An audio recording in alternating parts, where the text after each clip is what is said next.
¿Qué es el testimonio?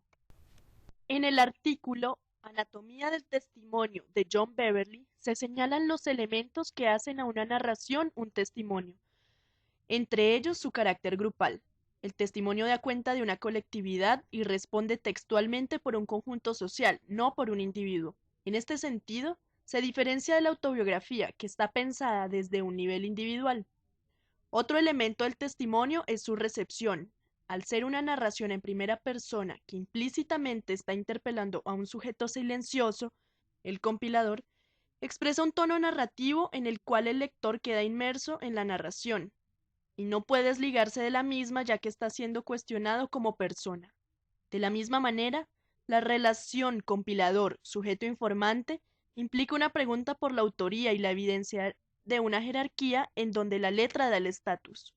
El testimonio surge de una experiencia vital, real, que necesita ser contada, una vivencia que por su carácter particularmente significativo obliga a su divulgación.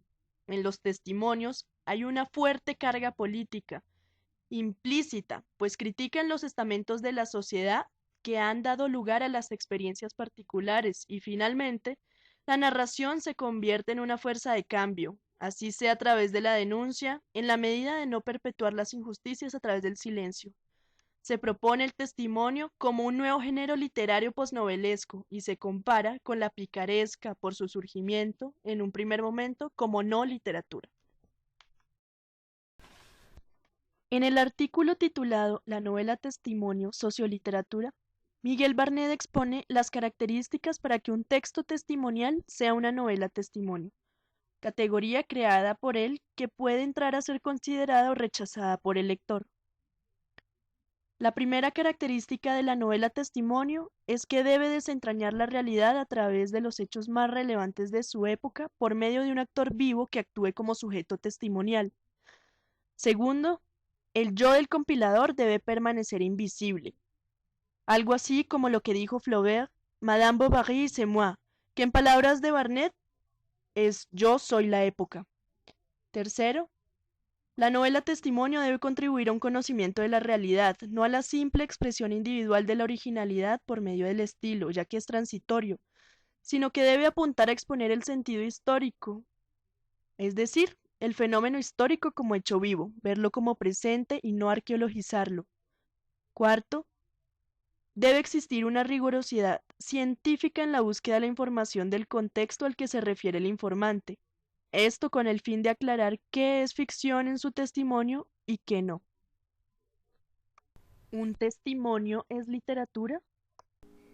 Por medio de la sociografía literaria, Fernández Retamar en su artículo titulado Algunos problemas históricos de la literatura, propone como nuevos géneros y propios de la literatura latinoamericana las crónicas, los discursos, los artículos, las memorias, las cartas, los diarios de campaña, el testimonio. En contraste con los géneros clásicos como lo son la novela, la poesía, el cuento o el teatro. Se busca que a través de una nueva mirada, estos géneros se vean como algunos de los géneros literarios propios de Latinoamérica. Esto es posible si no solo se atienden a la función práctica, documental, sino también a la estética misma del texto, que documenta igualmente un hecho histórico, pero de una forma tan particular como fenómeno discursivo en el mundo que merece ser considerado desde la literatura. Ejemplo de esto es el Martín Fierro, que no era considerado literatura cuando fue publicado. Para Barnet, la novela testimonio sí es literatura y se configura como un nuevo género que da cuenta de las necesidades culturales que la sociedad necesita plasmar. René Jara, en el prólogo a Testimonio y Literatura, hace un particular énfasis en el carácter real del testimonio, mas no en su carácter de veracidad, ya que esta marca de realidad hace que el receptor vaya del relato a la historia y la imagine con una mayor fuerza, oponiéndose usualmente a las versiones oficiales promovidas por la institucionalidad. El discurso testimonial, además, se vincula a la tradición literaria como intertexto de novelas contemporáneas y de otras formas poéticas, pues desencadena la revisión de la historia. es decir, un movimiento a nivel simbólico del imaginario y de cómo nos imaginamos. ¿El testimonio es una autobiografía?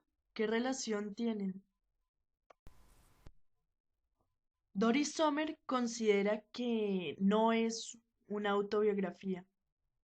En su artículo titulado Sin secretos, lo afirma desde la base de que en una biografía el lector se identifica con el narrador, ya que éste aplica unas técnicas narrativas en las cuales la apropiación del yo se puede mimetizar con las mismas experiencias del receptor.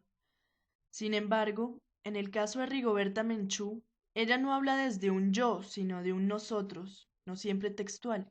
Y por otro lado, el guardar cierta información y hacer explícito que está guardando esa información hace que se dibuje una línea divisoria entre ella y el lector como sujetos diferenciados culturalmente. Y en el testimonio, ¿quién es el autor? ¿El sujeto testimonial, quien cuenta la experiencia, quien la vive? ¿O es el autor quien la compila, la escribe y la edita, finalmente la publica? El concepto de autor en el testimonio ha sido bastante problematizado. Por esta razón, varios autores han dado una interpretación a este concepto. En un principio, René Hara afirma que el narrador es a la vez testigo, actor y juez en el texto, marca que debe asumir el receptor. Por otro lado, Juan Duchesne, en Biografía de un cimarrón, Poética del Monte y del Ingenio, afirma que tenemos un elemento muy importante y quizás el mayor aporte al tema del autor, que es el diálogo. Este diálogo se establece entre el sujeto testimonial y el compilador. Cada uno de ellos actúa como sujetos narrativos en la medida que ambos comparten el proceso escritural. El resultado final constituye un proceso dialógico, en el cual ninguno de los dos es el autor, pero los dos lo son a la vez. En este sentido, tenemos en el texto testimonial dos voces que coexisten y se articulan entre sí, inseparables. La pregunta por la subalternidad la complementa Juan Duchesne en Biografía de un cimarrón, Poética del Monte y del Ingenio, en donde afirma que sí existe dicha subalternidad. Este diálogo que propuso anteriormente implica que las dos voces perviven en el texto, la del sujeto testimonial explícitamente y la del compilador implícitamente, pero la del primero en una relación de subalternidad frente a la del segundo, ya que el compilador, al poseer la letra, posee también el poder, y es quien decide sobre el segundo, sobre el sujeto testimonial, qué decir y qué no decir, qué es ficción, qué no es ficción, qué entra al canon y qué no entra al canon, qué es verdad y qué no es verdad. Finalmente, qué se publica y qué no.